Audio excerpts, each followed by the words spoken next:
Եվ այս պահին զրուցելու եմ Գյումրիի ժուրնալիստների ասպարեզ ակումբի ծրագրերի համակարգող Լևոն Բարսեղյանի հետ։ Պարոն Բարսեղյան, բարև ձեզ։ Շնորհակալ եմ միանալու համար։ Պարոն Բարսեղյան, իհարկե չգիտեմ դեռ հասցրել եք, թե դեռ չեք հասցրել հետևել Ռուսաստանի Դաշնության արտաքին գործերի նախարարության նախարարի այսպես ասուլիսի մի քանի դրվագներին Հայաստանի հետ կապված, մասնավորապես նրա մտահոգություններին Հայաստանում հիբրիդային գրոհների, եկեղեցու դեմ գրոհների եւ այլնի հետ կապված, նա նորից հիշեցրել է, որ Հայաստանը չի կարող միաժամանակ Եվրամիության եւ ԵԱՏՄ ուրեմն այս գործընթացը համատեղել, բացառել նա ընդհանուր առմամբ հետևել եք եւ ինչ տպավորություն եք ստացել, հատկապես պարոն Բարսեղյան, Լավրովը խոսում էր հիբրիդային գրոհների մասին եւ նշում էր բաց տեքստով, որ այդ մասին խոսել էր ազգային ժողովի նախագահ Ալեն Սիմոնյանը, Նիկոլ Փաշինյանն է իր այսպես հայտարարություններում անդրադարձել եւ սլաքներն ուղղել դեպի Ռուսաստան, համեցեք։ Շնորհակալություն հարցի համար, հետևել եմ որոշ չափով, չեմ կարող ասել քանի ժամ է խոսել մինչև իմ հետևել սկսելը, բայց կռահում էի եւ համոզվեցի, որ որևէ նոր բան խոշոր հաշվով չի ասում, ոչ Լավրովը, ոչ ռուսաստանյան բանը քաղաքական գիծը, որևէ նորություն խոշոր հաշվով չկա, ուղղակի իրադարձային առիթներ են ման գալիս, օգտագործում են ինչ-որ ռեպլիկներ, սանդուիչ է, սուտ ու պռատ մեջբերումներ անում, մոլդովական ընտրությունների օրինակը իր թուրը բոլորովին չի եկել, բայց այս ամբողջը խոշոր հաշվով տեղավորվում է եւ են դուգին կոչեցյալի եւ այդ Սալավյով կոչվածի եւ էլի շատ-շատերի հռետորաբանության մեջ, ճիշտն ասած, դրանց հռետորաբանությունը գալիս է Կրեմլի հռետորաբանությունից, էլի ոչ թե հակառակը, հա, կաղուտները չպիտի անկախանան, նախկին կաղուտները ինքնիշխան չպիտի լինեն եւ պիտի Ռուսաստանը հայտարարի նոր կայսրություն կամ պիտի հայտարարի, որ ինքը կայսրություն է, թեկուզ կոչվի Ռուսաստանի Ֆեդերացիա, ինչպես դուգին կոչեցյալն էր ասում, եւ պիտի իրենց ազդեցությունը վերականգնեն իրենց ազդեցության նախկին գոտիների վրա։ Առնվազն նախկին խորհրդային միությունը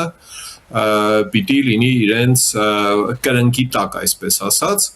հատուկ ռազմական գործողություն ինչու կարելի է անել Ուկրաինայում եւ չի կարելի անել Հայաստանում կամ Կենտրոնական Ասիայում, այս հայտարարությունները խոշոր հաշվով նորություն չեն, Լավրով կոչեցյալը իհարկե պաշտոնի բերումով ուղիղ նման տեքստեր արտաբերել չի կարող, բայց իր ամբողջ վիշտը, տառապանքը, որ արտահայտվում է իր ասուլիսի մեջ, արտացոլում է այդ գերագույն մտահոգությունը, թե «Էս դուք մեզնից հեռանում եք, էս դուք քանի գլխանի եք մեզնից հեռանում եք, դուք որ հեռանում եք, պետք է հաշվի առնեք, որ ԵԱՏՄ-ից պետք է դուրս գաք, իբր թե այնտեղ մեղր են բաժանում, էլի մեզ, հա»։ Եվ իհարկե մի վագոն հայոյանք մեղադրանք ավելի ճիշտ Եվրամիության հասցեին, Եվրամիության պաշտոնյաների հասցեին եւ այլն, այսինքն այդ ուր եք գնում, այս շատ կներեք նման է բանի, էլի, երբ ընտանիքում երիտասարդը ուզում է ամուսնանալ, ում հետ ուզում է ամուսնանալ, այդ ընտանիքը երիտասարդի ընտանիքի սրտով չէ, ու կարող են սկսել վատաբանել, էլի, այդ ուր ես գնում, այդ ուր ես ուզում գնալ, բա քեզ սազում այդտեղ, մենք իրանց հետ չունենք, լավ չենք, մի խոսքով, այս բանն է, կայսերապետական, անհետեթ, աղմաղ, հոտած, հնացած քաղաքականության ու գաղափարախոսության կրողներից մեկն է այդ Լավրով կոչեցյալը, էլի,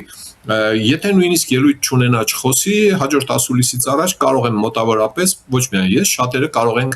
գրել այն տեքստերը, ինչ ինքը հաջորդ օրը բարբաջելու է, հա, այդ զառանցանքը ոչ մի էական նշանակություն չունի, ավելի կարևոր է, ճիշտն ասած, տան երեխին լսելը, ասում եմ դիտուն երեխայից իմացի, այդ տան երեխեքը դուգիններն ու Սալավյովներն են, այնտեղ շատ ավելի հստակ, պարզ, ուղիղ տեքստով է ասվում Կրեմլի, Պուտինի, այս Լավրով կոչեցյալի իղձերը, հա, որտեղ իրենք պետական պաշտոնյա չեն, դրանով էլ պաշտպանված են, պետությունն էլ շողոքորթություն է անում, թե մարդիկ են իրենց կարծիքն են հայտնել, հենց այդ կարծիքը Լավրով, որ ելնի ուղիղ տեքստով դա ասի, որ մենք հատուկ ռազմական գործողություն ենք ուզում անել, իրավունքը ունենք, որովհետև դա եղել է մեր կաղուտը եւ այլն, շատ ավելի բան կլինի, ավելի ազնիվ կլինի, բարեխիղճ կլինի, էլի, հա։ թե չէ նստել պատմել ճակերտավորեն վիրուսների մասին, որոնցով Հայաստանը վարակվելու է, եթե հանգարց մի քիչ էլ նայի արևմուտքի կողմը, այդ բան է, իրանք անունը տրում են դիվանագիտություն կամ քաղաքականություն, բայց թե ախմախաբանություն է, էլի շատ լավ տեսնում ենք, թե մտքներում ինչ կա, լեզուների տակ ինչ կա, եւ իհարկե տեսնում ենք, թե ինչ են անում Ուկրաինայում։ Չմեջբերեմ, հա, այդ բարբաջանքներից բաներ, բազմաթիվ կդորներ փող են տալիս, որպեսզի Հայաստանը խզի հարաբերությունները Ռուսաստանի Դաշնության հետ։ Надо от России отдаляться, իբր թե բանը Հայաստանին փող են տալիս դրա համար, ոչ, այդ փողերը, որոնց մասին խոսում է, որոնց համար այդպես վշտացել է, ուրեմն զանազան հարձակումների դեմն առնելու համար է, այնպես որ այստեղ շատ քննարկելու բան չկա, Լավրովը օրիգինալ չէ,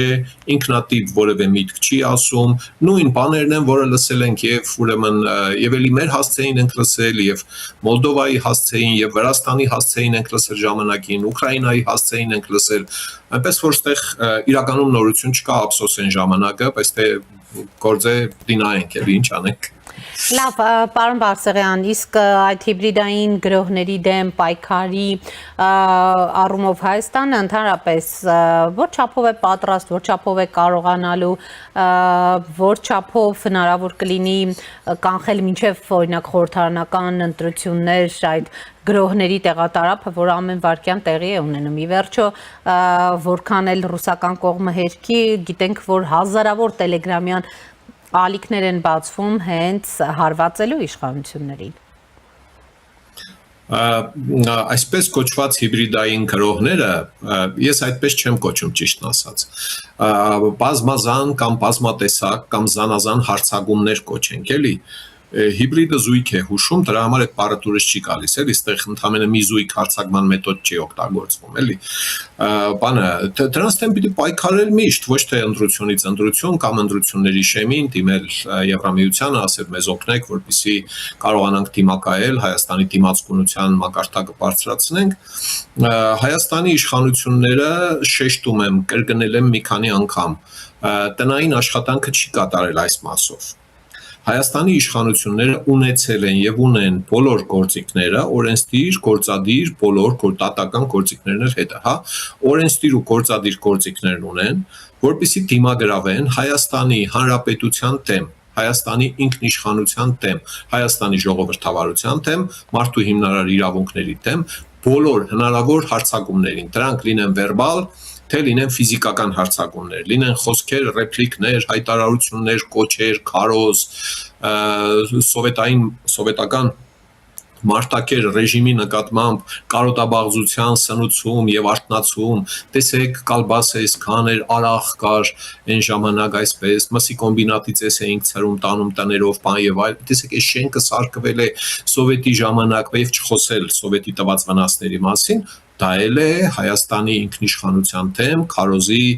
դրսևորում։ Ինչը ոմանց սրտերում ուրեմն ծիլեր է գցում, ջերմություն է բերում, շատերը ասում են, ուրա դե մի Վալոդիգի նման մի հատ մեծ Պուտինի նման մի հատ տղայեղներ կար ստեղ վերջապես բիլագով կառավարել, երեգել մի անհեթեթ արարած անմեղսունակության նոպայի մեջ ինչ որ բան էր, դրվակ բերեց, ասուլիս էր, թե զրից էր, թե գյալաջի էր, մեջը ասում է սխալ եք հասկացել Սալավյովներին, Դուգիններին, բաներին, էլի, իրականում Հայաստանը օկուպացված է, իրենք գալու են ազատագրեն, այսինքն ուղեղի ինչ-որ մորմոքի հետ գործ ունենք, ստեղ առողջապահական ինչ-որ հատուկ անհետաձգելի օգնության կարիք ունեն այդպիսի մտածողություն ունեցող մարդիկ, անուն ազգանունները հայկական անձնագրերը ծոցերում դրած, մեկը ելնում Երևանի կենտրոնում նստած, բարբաջում է նման բաներ։ Հիմա ես իհարկե ուղիղ խոսքի ազատության կամ կարծիքի արտահայտմանը դեմ չեմ եւ կոնկրետ օրինակս նրա համար չէ որ այդ մարդը պիտի հալածվի, ոչ, պիտի քննադատվի, ինչը ես անում եմ, բայց բազմաթիվ ուրիշ օրինակներ մենք ունենք, երբ մարդիկ հանգիստ խղճով ելնում հայտարարում են, որ պիտի իշխանությունը զավթվի, պետությունը պիտի գրավվի, կաղութացվի, տրվի Ռուսաստանի ոտի տակ, քաջալերում են, կրում են այդ գաղափարները եւ այլն։ Հիմա սրա դեմ Հայաստանի իշխանությունները տնային աշխատանք ունեին անելու, չեն արել եւ գնում են, ասենք, Եվրամիությունից օգնություն են խնդրում այդ տնային աշխատանքը կատարելու։ Հիմա մարդ պարապ լինի Եվրամիությանը ասի այդ օժանդակությունը որ տալիս ես, հետնել պարոն Փաշինյանին ասա, որ այդ օժանդակությունը որ գալիս է, եղբայր, դա նաև այդ ծրագրի շրջանակներում Հայաստանի դիմացկունության մակարդակի բարձրացման հնարավոր գործողությունների շրջանակներում դուք պիտի բոլոր ապօրինի անօրինական սև փողերը մաքրեք կուսակցությունների եւ նրանց ենթարկվող եւ ընդհանրապես բոլոր լրատվամիջոցների տակից։ Սա պայման է, որովհետեւ մենք ձեզ մեթոդաբանության կարիք ունեք, խնդրեմ։ Հայաստանում էլ կարող եք մեթոդաբանություն մշակել։ Ահագին մասնագետներ կան, կարող են բացատրել, թե ինչպես պետք է սև փողերը վերածվեն կուսակցությունների եւ լրատվամիջոցների ձեռքից։ Այդ դեպքում այդ հարցակումների թափը զգալիորեն կկոտրվի, կջարդվի։ Ֆինանսական վերահսկողությունը Հայաստան մտնող փողերի նկատմամբ, կրիպտոյի նկատմամբ մի քիչ բարդ է, Telegram ալիքների նկատմամբ մի քիչ բարդ է, բայց պետք է ամբողջին հետևել, հասկանալ, իշխանությունը պարտավոր բավարար չէ, որ իշխանությունը նստում է իր կատարած 5 տարիների աշխատանքների դրական հատվածները, որտեղ բացասական գործեր ունի արած, դրական կատարածները նստում սկսում է գովել։ Դպրոցը ավերակ էր, հիմա նորմալ դպրոց ունենք։ Սա արտաքին քարոզի դեմ պայքար չէ։ Սա ինքնակոված է, ինքնակարոզ է եւ այլն եւ այլն։ Ընդհանրապես իշխանությունը պարտավոր է պաշտպանել ժողովրդավարությունը, ոչ թե սեփական քաղաքական ուժի քարոզով զբաղվել միայն, այլ շատ կոնկրետ արշավ պիտի ծավալի։ Օրինակի համար անցել է 1 շաբաթ Սալավյով կոչեցյալի զառանցանքից, որ իրենք իր մուրազներն էր պատմում, էլի, որ Ռուսաստանը պիտի հատուկ ռազմական գործողություն իրականացնի Հայաստանի եւ Կենտրոնական Ասիայի երկրների նկատմամբ։ Հաջորդ օրը առավոտ մենք պիտի լսեինք, որ քննչական կոմիտեն արդեն քրեական գործ է հարուցել Հայաստանի Հանրապետության քրեական օրենսգրքի 151-րդ հոդվածով ագրեսիայի կոչերը եւ 422-րդ հոդվածով սահմանադրական կարգը բռնի տապալելու հրապարակային հայտարարությունների հոդվածով։ Այս երկու հոդվածներով հաջորդ օրը առավոտ կանուխ պիտի քրեական գործ լինի, ով պիտի անի, ես պիտի անեի դա, ով պիտի աներ։ Իշխանությունը պիտի աներ, քննչական կոչ չի արել, նյութեր է նախապատ ուսումնասիրություններ է անում, չգիտեմ, 1, 2, 3 այդպիսի կարևոր քայլ ու հաջորդ օրը այդ ցեները կնվազեն կամ հիստերիան կելնի արտասահմանից կհասնի իր գագաթնակետին եւ կզուլալվի, որտեղ կտրավ պապը ասացված կա, չէ, այնտեղ տիրու պապը։ Ժամանակը չէ, որ այդ տեսակ վայրահաճողների հետ Հայաստանի իշխանությունները վարվեն Հայաստանի գործող օրենսդրությամբ։ Օրինակ, ինչու 422 հոդվածով կարելի է մեղադրել մարդու հոգևորականի, որը հիմա նստած է թեմի առաջնորդի, եւ չի կարելի մեղադրել Սալավյովին։ Այստեղ է, որ շատ մարդիկ կարող են ասել, ահա տեսնում եք, որ ասում էինք, որ Աջապահյանին մեղադրանքը քաղաքական հալածանք է։ Ես համարում եմ, որ այդ հոդվածով նախատեսված հանցակազմով հայտարարություն անողները պիտի մեղադրվեն։ Հիմա Հայաստանի իշխանությունը սա չի անում։ Ու բազմաթիվ ուրիշ բաներ, որոնք հավես չունի անելու, չգիտեմ ինչ է մտածում, էլի կարող է մոտ օրերին մի քիչ ջղայնանա կամ ներվերը հանեն, էլի մեծարգո պարոն Փաշինյանի, ելնի ասի հերիք եղավ, փոլ եղավ, բան, բայց հաջորդ օրը առավոտ կարող է ասի մենք նվակում ենք, դուք պարում եք, հավաքվեք այսինչ տեղը։ Դավոս թող գնա, բանը Ալիևը, բայց Փաշինյանը թող Դավոս չգնա, էլ Դավոսում ինչ կա չկա, էլի, ասենք Շվեյցարիայում համաշխարհային տնտեսական ֆորում է, ամեն տարի լինում է, հա դե 10 տարին մեկ էլ մասնակցի պարոն Փաշինյանը, փոլ է, էլի, հա այս մտածողությամբ, այս խելքով Հայաստանի նկատմամբ այսպես կոչված ուրեմն բազմա պրոֆիլ հարցակումների թեմա հնարավոր է առնել, ինձ թվում է ոչ, լավագույն դեպքում այս իշխանությունը զբաղվելու է սեփական արած գործերի քարոզով եւ անտեսելով չարած գործերը, այդ թվում են ինչ որ ես քիչ առաջ նկարագրեցի, էլի, որ մեկ մտածում եմ, ասում եմ, լավ, այ մարդ կարող է իսկապես բարդ բաներ, էլի, բացարձակ բարդ բան չէ սև փողերը մաքրելը կուսակցությունների եւ նրանց հարակցված եւ ընդհանրապես բոլոր լրատվամիջոցների տակից։ Սրանով ռիսկերի զգալի նվազեցում տեղի կունենա։ Այդպես էլ այս իշխանությունը չգտավ պատասխանային հարցին, թե ինչպես է ստացվել, որ կուսակցություններից մեկը երկուսը իրենց այդ փառահեղ տարիների ընթացքում ահռելի ծավալի անշարժ գույք են յետքցել, որ գրանցված է այդ կուսակցությունների անունով։ Ու հիմի նորերն են սկսում այդ գույքերը ձեռք բերել, էլի։ Իշխանություն, դու այդ ինչի՞ չես բարձել, այդ ո՞նց է եղել, որ ասենք օրինակի համար, էլի, չգիտեմ, չեմ ուզում կոնկրետ անուն տա, ընդդիմադիր մի, չգիտեմ, 50 հատ կուսակցություն է երևացել անցած 30 տարում հայոց քաղաքական երկնակամարում, հա։ Այդ ինչպես եղավ, որ այդ ընդդիմադիր քաղաքական ուժերը հազիվ մի գրասենյակ ունեն, հա, բանը, իսկ ինչ որ մի քանիսով 60-70, չգիտեմ, քանի հատ գրասենյակ են ետ գցել, լրատվամիջոցներ եւ այլն եւ այլն։ Ինչ փողերով են աշխատում, այդ փողերը բաց են, թափանցիկ չեն, իմ համոզմամբ թափանցիկ չեն։ Հիմա ով պետք է անի սա։ Ով պետք է անի, կայակալասը պետք է կաստեղ, հա, Մարտակոսը պետք է կաստեղ այդ հարցերը լուծի, ով պետք է լուծի։ Ալիևն է արգելում դրանով զբաղվել, Պուտինն է արգելում, այս Լավրով Կոչեցյանն է արգելում։ Այս հարցերի պատասխանը ախր պարոն Փաշինյանի մոտ են, ինքը պետք է պատասխան, ինչի՞ չես անում։ Ինչն է խանգարում, ինչը թույլ չի տվել, ինչ խնդրեմ ունես, որ չես կարգավորում։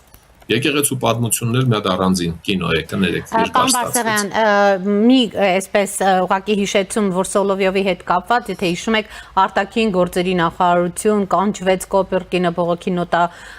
հղվեց, հա, ուզում եմ ասել, որ